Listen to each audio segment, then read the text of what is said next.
Pour démontrer que le point O de coordonnées 0, 0 est centre de symétrie de la représentation graphique de la fonction f, hein, qu'est-ce qu'on va démontrer?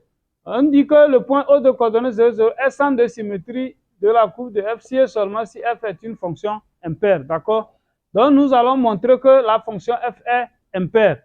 Mais pour montrer que f est impaire, on doit chercher l'ensemble des définitions de la fonction f. OK?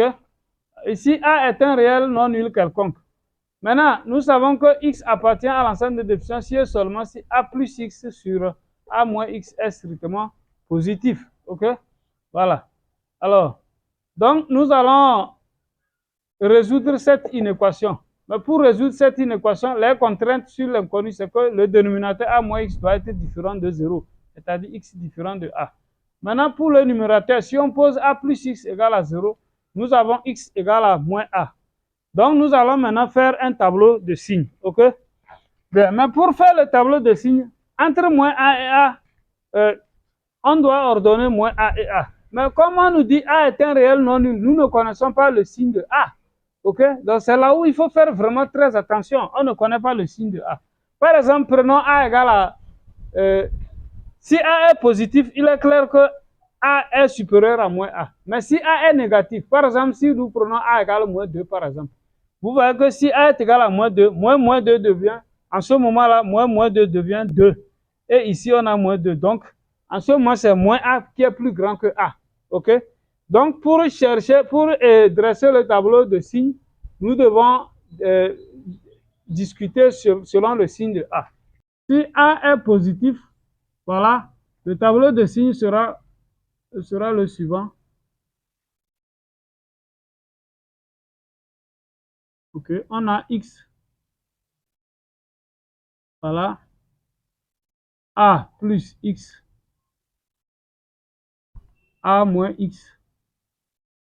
Hein? A plus X sur A moins X. D'accord? Bien. Comme ça. Moins l'infini. Moins A plus l'infini.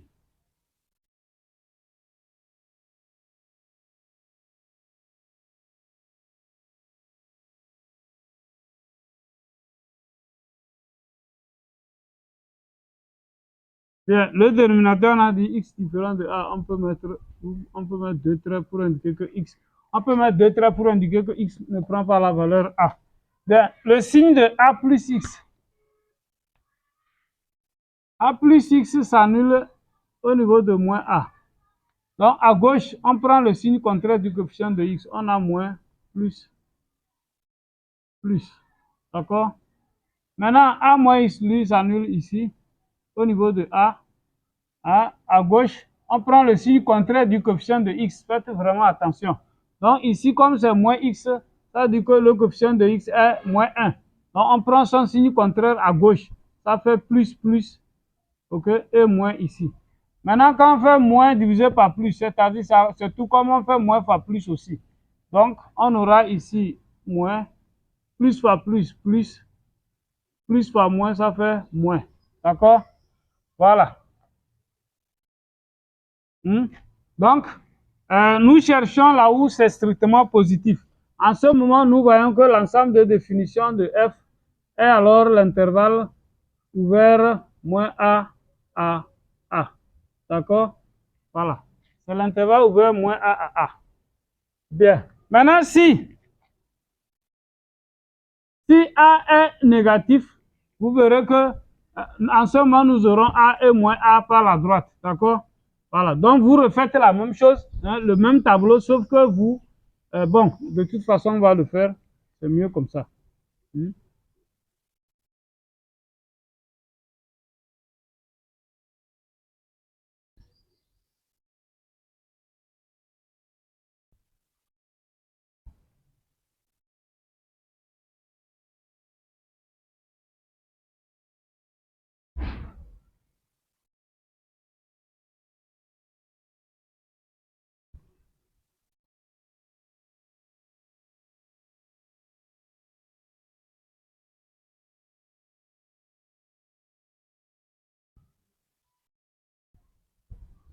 Voilà. Donc ici, alors on aura... Oh, merde.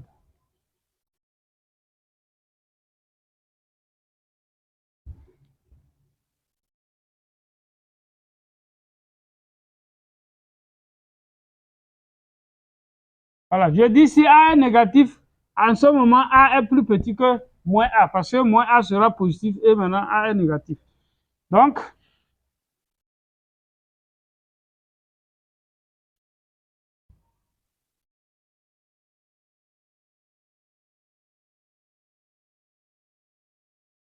A plus 6 s'annule à moins A.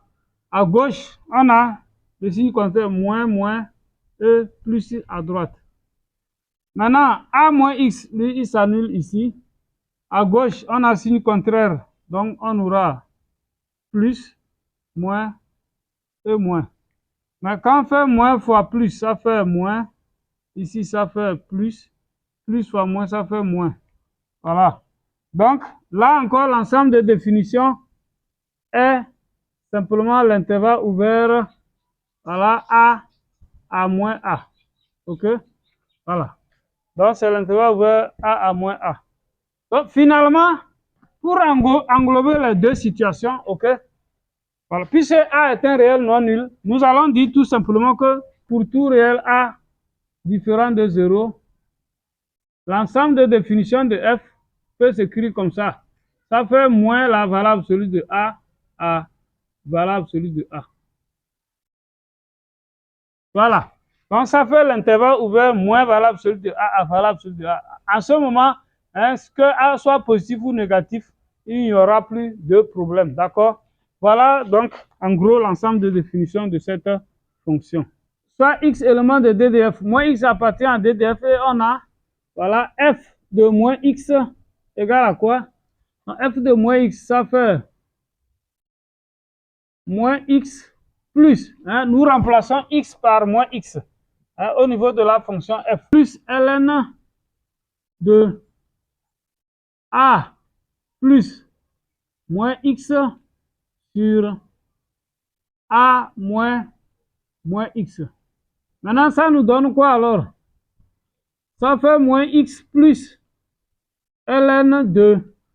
Alors ici, plus fois moins X, ça fait A moins X, tout simplement, sur maintenant A plus X. OK? Voilà, comme ça. Nous savons que si il y a une propriété qui nous dit que si A est strictement positif, ln de 1 sur A est encore égal à moins ln de A. OK? Voilà. Hein, si un réel A est strictement positif, alors moins ln de A est encore égal à ln de 1 sur A. D'accord? Bien. Maintenant, ici, ceci peut encore s'écrire que ça fait moins X plus ln de 1 sur... Maintenant, si je prends 1 sur, donc il faut que j'inverse ici, c'est-à-dire que ça fait A plus X sur A moins X. OK? Voilà. Je peux réécrire la fonction comme ça. Oui, puisque si il suffit de faire 1 multiplié par l'inverse pour retrouver ce qui est dans la parenthèse ici. Donc, je n'ai rien changé à l'écriture de la fonction. On est d'accord? C'est-à-dire, ce que je viens de faire ici, c'est pour dire que quoi? Si vous avez par exemple 1 sur A sur B, comme ça, hein, ça fait encore 1 sur A sur B, ça fait B sur A. OK? Voilà. Hein? Si A et B sont des réels non nuls, B sur A peut encore s'écrire 1 sur A sur B. Donc, c'est ça, c'est cette propriété que j'ai utilisée ici. D'accord? Bien. Donc, ça, c'était une parenthèse. Maintenant, notre fonction f devient quoi alors? F de moins x. Nous disons que f de moins x, ça fait moins x plus ln de 1 sur a plus x sur a moins x. Bon, je n'ai rien changé.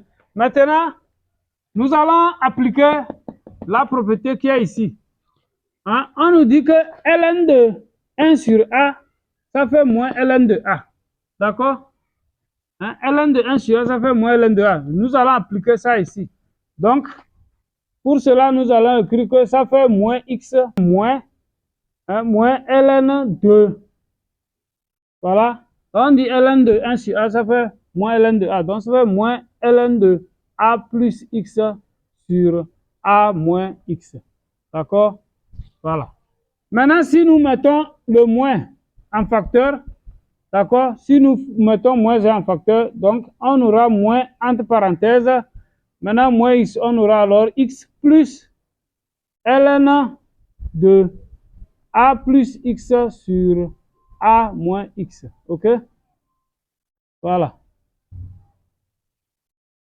Bon, peut-être que ici. Voilà. Donc, si je vous le crochet, en mettant, il y a moins, moins. Voilà, on met moins en facteur, on aura x plus ln de. Mais x plus ln de A plus x sur A moins x, c'est encore notre fonction f de départ. C'est la fonction f de départ. Hein? Donc, on obtient que c'est égal à moins f de x. Donc, on vient de montrer que f de moins x égale à moins f de x. Mais cette égalité, plus la première condition, permet de conclure que f est impair. Voilà. Donc f est impair. Mais puisque f est impair, on conclut que, hein, voilà, d'où le point O est le centre de symétrie de sa courbe représentative. OK? F est impair, d'où le point O, si vous voulez, de coordonnées 0, 0, est centre de symétrie, est centre de symétrie de CF. Voilà. Nous venons de montrer que f de moins x égale à moins f de x. Donc, ça prouve que la fonction f est impaire. Et par conséquent, le point O, c'est-à-dire l'origine du repère, est centre de symétrie de sa courbe représentative. Vraiment, c'est la fin de notre vidéo. Chers amis, j'espère que vous avez aimé la vidéo. J'espère que vous avez appris quelque chose. Et si c'est le cas, likez la vidéo, partagez. Et si vous n'êtes pas encore abonné à la chaîne, veuillez vous abonner, activer la cloche de notification pour ne pas manquer les prochaines vidéos. À bientôt ou bien à plus tard pour une nouvelle vidéo.